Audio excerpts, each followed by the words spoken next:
how the Toyota Supra embraces and rejects its performance heritage.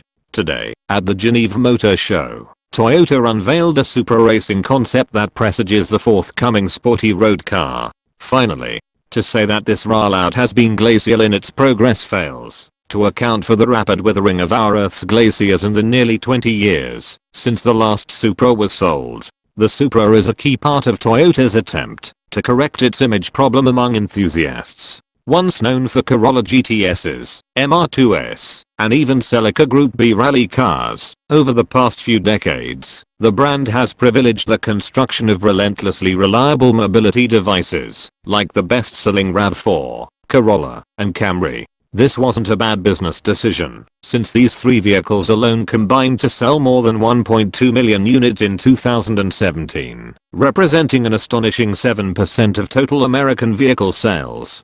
Toyota's one current sporty entry, the 86, is in its stable only because its youth-oriented tuner sub-brand, Scion, had to be, well, 86'erd, for lack of interest from young tuners. Any other semblance of sport among the brand has been shunted to its luxury division, Lexus, which has succeeded in creating some actual enthusiasm with vehicles like the LC500. If a language, like Yiddish, or a trade, like typesetting, goes out of practice for just a generation, it can nearly go extinct.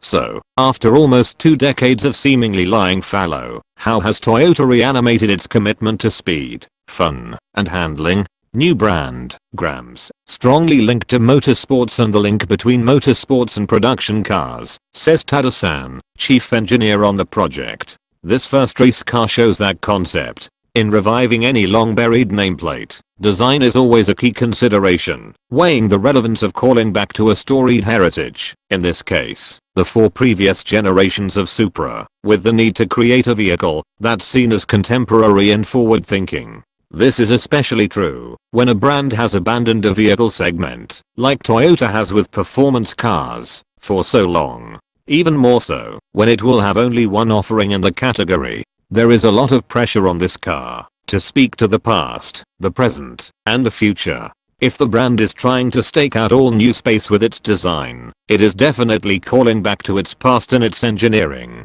Throughout their lifespan, Supras have always been powered by straight-six gasoline motors. But since Toyota hasn't built one of these in at least 10 years, they partnered up in product development with a brand known for them, BMW. The new twin-turbo i6 in the Supra will be shared with the next generation Z4. The front engine/rear drive configuration and the straight-six turbo engine are necessities for any Supra, says Tada-san.